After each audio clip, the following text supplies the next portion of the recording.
Hello everyone, Charles Watts here, the Arsenal correspondent at Goal, joining you on match day. Finally it is here, what a big game this one is for Arsenal. Thought I'd do something a little bit different today on here, do a bit of a live chat, sort of build up ahead of the game, get everyone in the match day mood. So I will start off just with a little bit of a usual spiel, looking at the team news, that sort of stuff, give my predicted 11, and then we'll go straight into a bit of a sort of live chat Q&A type thing. So fire away your questions. We will get back to it. A bit of a warning for you, my cat is legging it around here at the moment, so you might suddenly see the cat jump on me or do something stupid, and the perils of live streaming. Anyway, let's talk about the match, shall we? Look, it's huge. We all know how big tonight's game is for Arsenal.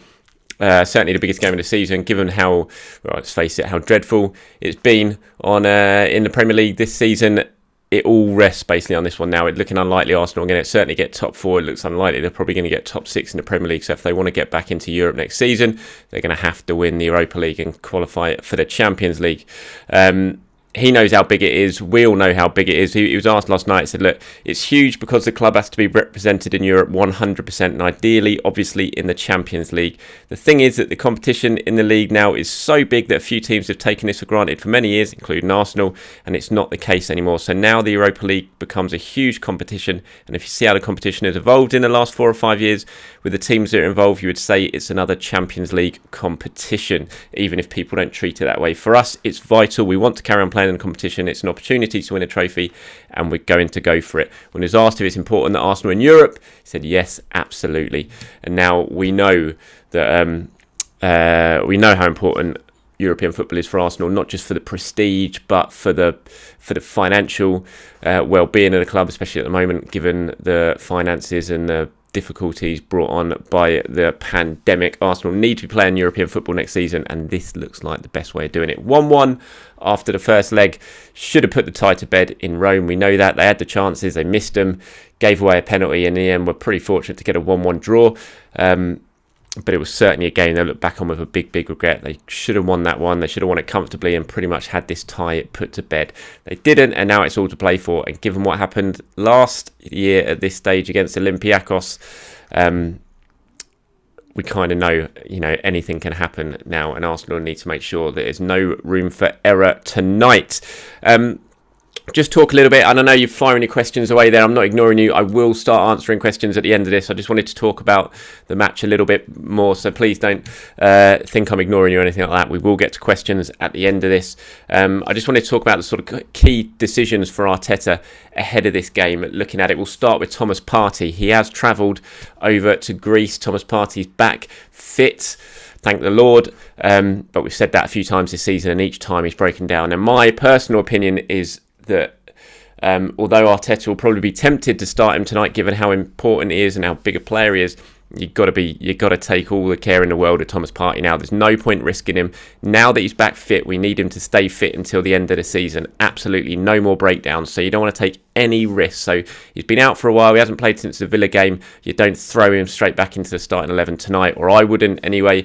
I mean, it is a big decision for Arteta there. Do you play him next to Granit Xhaka, or do you keep him on the bench and play Ceballos?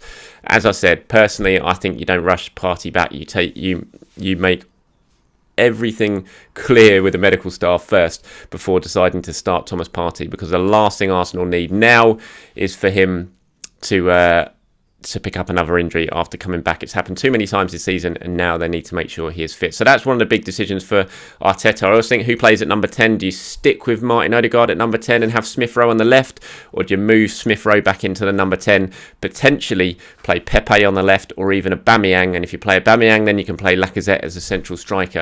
I think those are the key real areas for me. They're the key issues that Arteta has to think about, and the big decisions that he's certainly going to be mulling over his mind ahead of the game.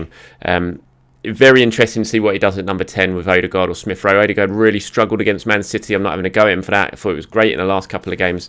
Man City, that game was so intense. He'd probably never experienced anything like that before. And he did struggle to really get a foothold on the game. And when he did get on the ball, he was a bit sloppy with it. So yeah, it's a big decision for Arteta. Do you stick with Odegaard and continue with Smith Rowe on the left, or do you maybe move things around a bit, bring Smith Rowe into the middle, and then that gives you other options on the left-hand side, either Pepe or Aubameyang, and that allows you to play Alexander Lacazette as a central striker. Right, so team news ahead of the game. I mean, we've kind of said it. Obviously, the big news is Thomas Partey is fit and available and has travelled to the squad, and there's no Rob Holding because the concussion substitute rule and the concussion protocols Arsenal now have to follow after he went off against City at the weekend. So other than that, unless something's happened that we don't know about, team news is pretty good for Arsenal ahead of this big game. Right, before I get into your questions, and I can see you're all firing them away there, so I will get to now. I'm just going to give my predicted 11. I'm not saying this is going to be the starting 11 for tonight's game. I'm saying this is what I'm predicting Mikel Arteta will do. This isn't based on any information or anything like that. Remember, just a prediction. I'm going to go with Bernd Leno in goal. I'm going to go with a back four of Bellerin, Gabriel, Luiz and Tierney. I'm going to say he's going to have Granit Xhaka and Dani Ceballos are going to be the central midfield too, and then my forward line is going to be this. Remember, this is just a prediction. Saka on the right, Odegaard left, Odegaard 10, Smith Rowe left, and Aubameyang as a central striker. So I think he's going to go with the same team that should have won against Benfica in the first leg, other than Kieran Tierney coming back in to the left back role. So Leno, Bellerin, Gabriel, Luiz, Tierney, Xhaka, Ceballos, Saka, Odegaard, Smith Rowe, and Aubameyang. That is my starting 11, predicted starting 11 for tonight's game. Right, come on then. I can see them all coming in. Let's do some questions. I'm going to scroll up a little bit now, and because I know I've missed so many, so I'm going to scroll up and I'm going to start from here. Connor Harrison, first of all, saying thoughts on Xhaka's comments. I thought they were great. I thought the press conference was great. I love speaking to Granit Xhaka it's always a real treat for the press when Granit talks to us because he's so good. And I think it's really interesting what he had to say and really important what he had to say. If you watch my video that I recorded yesterday, then you'll see my real, strong opinions on the whole thing about social media abuse. Jack, do you think Pepe should be starting tonight? No, I don't. I think I'd go one more time with Odegaard at 10 and Smith Rowe on the left rather than Pepe for me. I wouldn't be against Pepe starting if he does. I think it's, I wouldn't think that's a bad decision or anything like that. But personally for me, I think I'd still go with the same forward line that caused Benfica plenty of problems last week. Thoughts on Martinelli? Asked Dominic. Yeah, a bit disappointing that Martinelli's not playing too much at the moment. I mean, you've got to remember though, he did start against Manchester United and Arteta clearly wasn't happy with what he saw in that first half and took him off, and we haven't seen much from him after that. So it is a disappointment. We're all really excited by Martinelli. And so, yeah, I'd like to see more of him, but there's lots of competition on that side where he's playing. You've got, obviously, Smith Rowe over there at the moment, Aubameyang when he plays on the left, Pepe, so he's got plenty of competition, but ideally, I would like to see Martinelli playing more. Shrey says, what's going on with Reece Nelson? Really disappointed with that. I've spoken about that in a previous video before. I think it's a wasted season, certainly a wasted second half of the season for Reece Nelson. Arsenal were quite happy to let him go away on loan in January, but Nelson and his representatives didn't find a club that they felt suited him, so he decided to stay. And yeah, for me, it's a little bit disappointing because Reece Nelson's far too good to be playing under 23s football between now and the end of the season. So I'd have liked to have seen him go out and play regular football because it's not going to help anyone, him playing under 23s.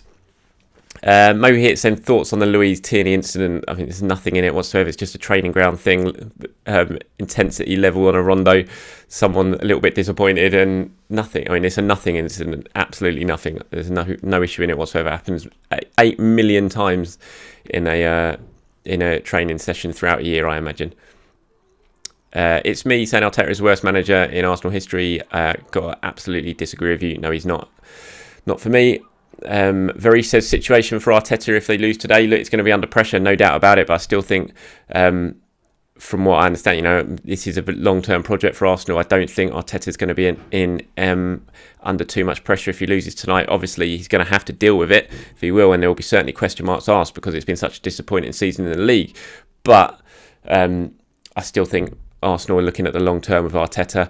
They've done a lot on getting players out. They're going to do more in terms of getting players out this summer. They're going to bring other players in this summer. And I think next season Arteta's squad is going to look pretty different still, and the team's going to look different still. And I'm still excited. And I know a lot of you aren't Arteta believers, but I'm still excited by what Arteta's going to bring with Arsenal. And I think next season is certainly going to be the do or die season for Arteta. If he fails next season, then he's going to end up going. It's just that's what happens at Arsenal if you don't get results. But I still think next season, for me, I think the signs are good for next season for Arsenal. Maybe I'm an optimist, but I'm not, or a PR officer, as I didn't catch your name there, said. It's not about PR, unfortunately. I just like Arteta. If I don't like a manager, I will say so. And if I don't see Arsenal going anywhere under a manager, I'll say so. I said that under Unai Emery. I was very clear that I thought Unai Emery was not up to the job. And if I thought that about Arteta, I'd say the same things. But I just don't.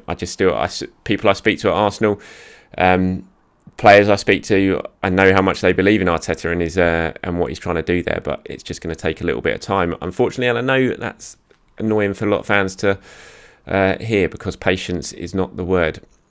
Sam says, how long are you giving Arteta? Like I said, next season, for me, I think if he gets it wrong next season, then he has to go. But I still give him next season. Someone asking about Manuel Solomon. I don't know. I've seen the link about him for next summer. With him and Arsenal, but I don't know. I've not heard the information myself. No one that I've spoken to has ever confirmed that to me. So I can't really give any more on it. It's not one that I've been told about. So I will have to wait and see in the summer if it materialises or if it's just speculation. But for now, I just have to say speculation, because I haven't heard anything to back it up myself.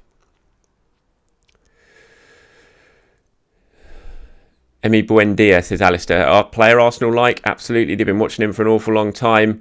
Have been in conversations with his agent. His agent knows Edu very well. His agent's the same agent as Emi Martinez. Has a good relationship with Arsenal. But it was never going to happen in January because Norwich wanted too much money. Whether it's something for the summer, we'll have to wait and see. Again, Norwich, they're going to be coming up to the Premier League. They're going to be in a very decent financial position because of it. So if you are going to get someone like Emi Buendia out of Norwich, you're going to have to pay an awful lot of money. Whether Arsenal do that remains to be seen, and getting into Europe will certainly help in terms of the financial situation. What are the key positions to buy for the summer? Asked Tom. I would say the key positions for Arsenal, certainly, I still believe, as well as Granit Xhaka's playing, I think Arsenal need to look at a long-term partner for Thomas Partey in the central midfield. I'm still not sure it's Granit Xhaka, even though he's been playing very, very well this season. I think they're going to have to sort out the number 10 role or the attacking midfielder role, because we don't know what's happened with Odegaard. I think it'll be very difficult for Arsenal to sign him permanently this summer. Possibly they will get him on loan like they did with Ceballos for another year, but so they have to sort that out. And as strange as it is, when Arsenal got a quality centre-back in William Saliba, it might end up being a centre-back as well, depending on what happens with Saliba at the end of the season.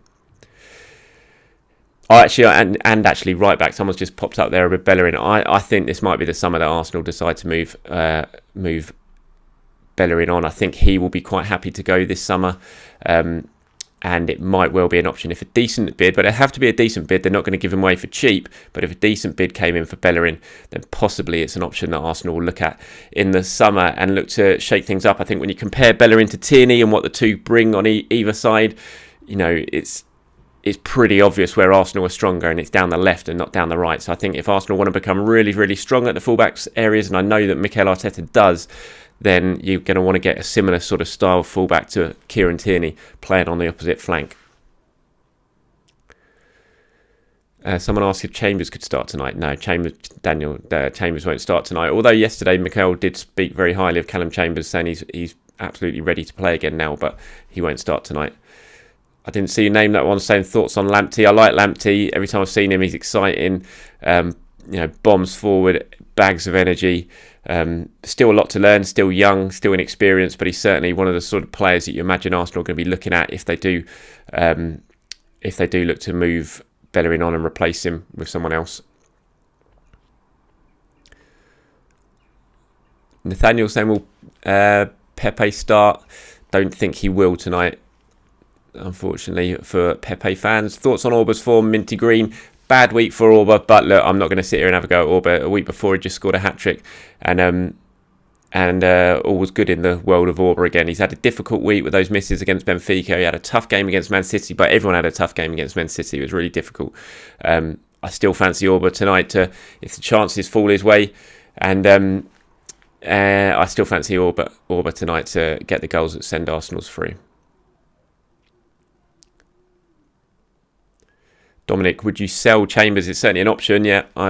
If he's not going to play too much next season, then possibly, yeah.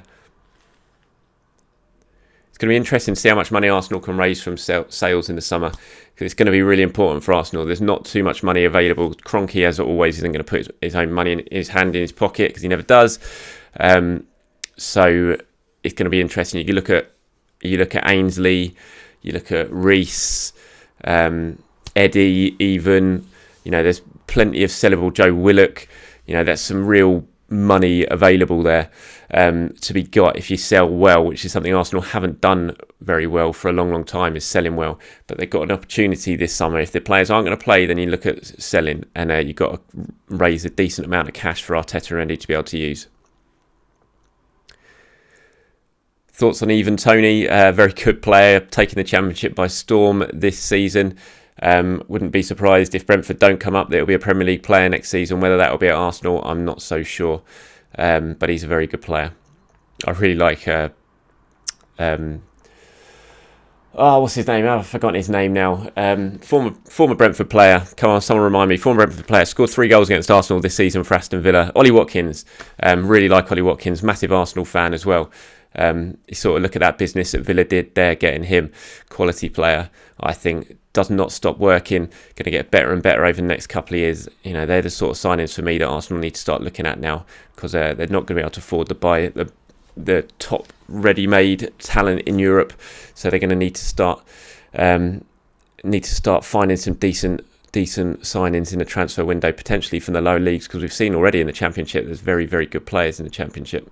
I think someone was asking about my picture there. It's a picture of Highbury the last day against Wigan. It's made up of it's a collage, loads of little pictures of Highbury. It's personalised actually. There's pictures of me and my dad in there in the stand sitting in the West Stand that game. A couple of pictures of us outside the gates as well.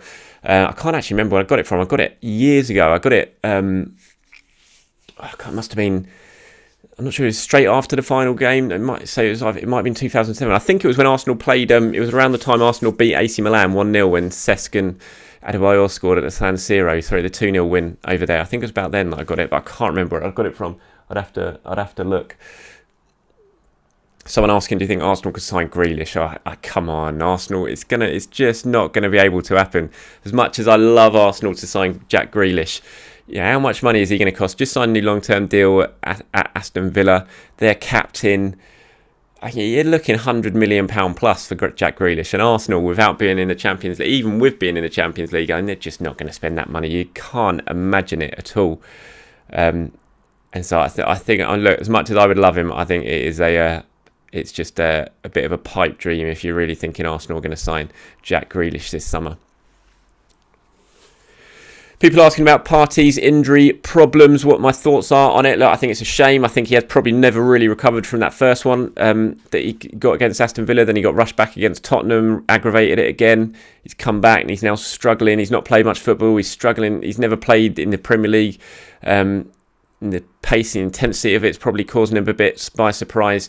So I think he just needs next summer. He needs his season to end for me, Thomas Partey. I'm just really hoping between now and the end of the season now he gets a good 3 months to really adjust to the Premier League. He stays fit, then can have a bit of a break in the summer and then really hit the ground running next season, because we all know exactly how good he can be. Lots of people asking about Aliko Dangote and the takeover rumours.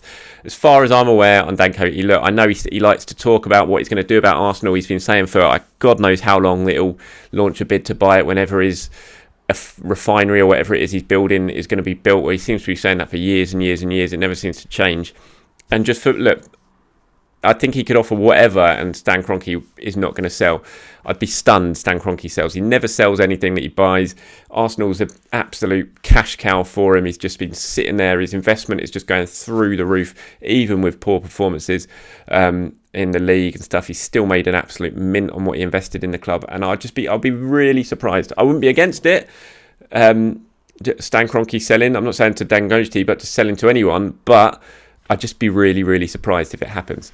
It's just everything that I know about Stan Kroenke, everything that people who work closely with Stan Kroenke have told me before suggests he is absolutely no rush to sell, no need to sell, and doesn't want to sell. So Dangote can speak all he likes about trying to launch this takeover bid, but if Kroenke doesn't want to sell, then it's going to go nowhere. So, and that's as far as I'm aware of the situation.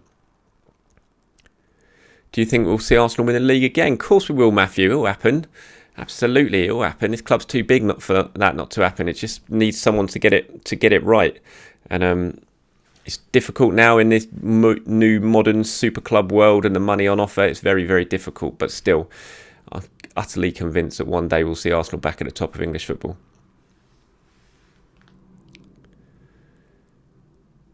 Someone's saying, what's my ideal attacking midfielder for this summer? It would, if money wasn't an option and it was we were playing Championship Manager or Football Manager, absolutely Jack Grealish. For me, I love him, love everything about him, think he's absolute quality, or Phil Foden, something like that. Obviously, it's not going to happen. I would love Arsenal to get Odegaard full-time if they can. I think he's going to be an absolute quality player. He's young, he's that right sort of age.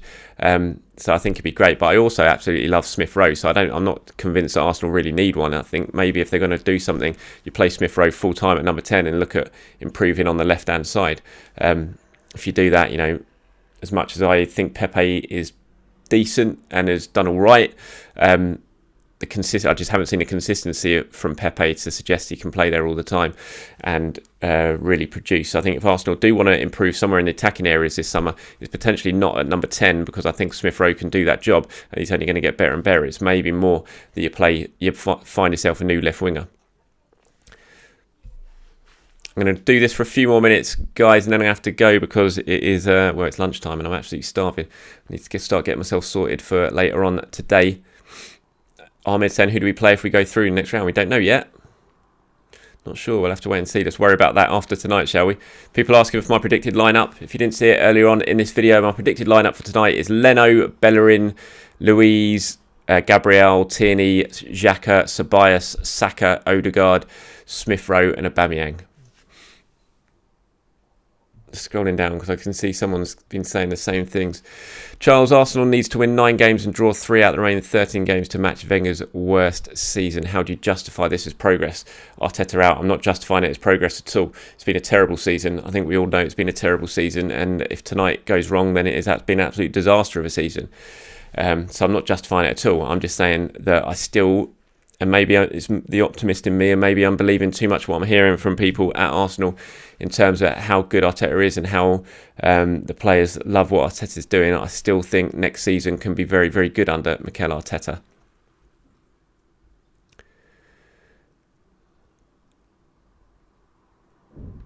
Sell Lacazette in the summer. The Lacazette one's going to be an interesting one in the summer. Sorry, I didn't get who asked that. The names are flashing by me so quickly at the moment. It's really difficult. My thoughts on Lacazette, I think it's time for Arsenal to sell Lacazette this summer. I think if you don't give him a new contract this summer, you're obviously going to lose him on a free the following year. Arsenal have done that too much. They can't afford to keep losing players on a free transfer. I don't think you give Lacazette a new contract, because if you do, you're just going to get yourself left with another aging forward who is not going to have any sell-on fees, only going to get worse. So you look at selling him this summer and reinvest on a young striker, someone like, as I mentioned, Ollie Watkins. Obviously, I think Arsenal, that's done now because he's going to be worth too much money and Arsenal won't be able to pay what Villa would want for him. But that's the sort of thing. Someone mentioned it, Ivan Toney earlier. Do you take a risk on someone like Toney? Edouard up at Celtic, yes, he's had a disappointing season this season, but he's a very good player. Arsenal have watched him for a long, long time. They really, really like him. So, that's what for me, that's what you do. I think it's got to be a priority for Arsenal sorting out the striker situation, because look, you've got to sort out Eddie Nketiah as well. Whether you think he's good enough or not, it's kind of irrelevant. The fact is he's only got a year left in his contract, and even if he's not good enough for Arsenal, he's certainly good enough to be to earn them an awful lot of money if they get it right in the transfer market this summer. And so for me, you give Eddie a new contract, and then you potentially either send him out on loan for a season and then sell him if he does really, really well. You just can't let him get down to a year left in his contract and then suddenly risk losing him on a free transfer, because he's a valuable asset. He's young, he's English, he's scored goals in the Premier League. And so I know I can see a lot of you now saying sell Nketiah, but he's only got a year left in your contract. You're going to lose a load of money again if you sell him now. It's just you're not going to get anywhere near enough money. For me, I think the best thing for Eddie possibly is get him on a new contract, send him out on loan for the whole of next season. Hopefully he has a really good season, and then his value is going to be sky high. Arsenal have got to get better at selling players. Absolutely essential. In terms of Balogun, like I've said it before, I don't know for sure exactly how those contract talks are now going, but for me, I'm not expecting him to sign a new contract this season. I think that's very, very unlikely given where we are now. I know Mikel was saying he's fairly positive that could happen, but I'd be very, very surprised. I just think it was always a difficult ask for Arsenal, having cut off contract talks and then suddenly reopened them again this late stage. It was always going to be very, very difficult, and I think unfortunately the Balogun's going to end up playing elsewhere next season. Right, last couple of questions, guys, and I'm going to have to call time on this. Miss MD saying, is it a poor season for Aubameyang? Was just a new norm? I don't think it's a new norm, no. I think it's a poor season for him. I think it's a poor season for everyone. I think he's still scored a fair few, and when you consider he's had absolutely no chances this season, certainly for the first half of the season, he's not done absolutely awfully. I mean, he's scored, I think, 6 in his last 8 or something like that now. So he is scoring goals again. He's just had a very, very bad week. He could have easily walked away from the first leg with a hat-trick. I think tonight he will. He will score a goal. I'm really feeling like Aubameyang will step up tonight and get the goals that Arsenal need to send him through. Robert Kelly there asking, is Partey playing? I don't know. I haven't seen his starting 11, surprisingly, but I don't think he will. I think Partey will be on the bench tonight, and it'll be a central midfield of Xhaka and Danny Ceballos again. Right, guys, sorry, I know still lots of you sending the questions in, but I'm going to have to go now, start getting ready for later. Thank you very much. This is like pretty much the first one I've done of these from home, not at a match, so I hope you've enjoyed it. I will try and do more of these if these are popular and you guys seem to enjoy it, so I will try and do it, certainly in build up to games. I think it's a decent sort of thing to do, and I do enjoy engaging with all of you. So thanks for your support as always, everyone, and wherever you're going to watch tonight around the world, keep those fingers crossed. Let's hope it goes well, and at the end of the game we're celebrating Arsenal going through to the next stage of the Europa League. So please do enjoy the game tonight, everyone. Head over to my Twitter account for all the updates as it happens, and goal.com for all the reaction to a big night for Arsenal in the Europa League. Speak to you soon.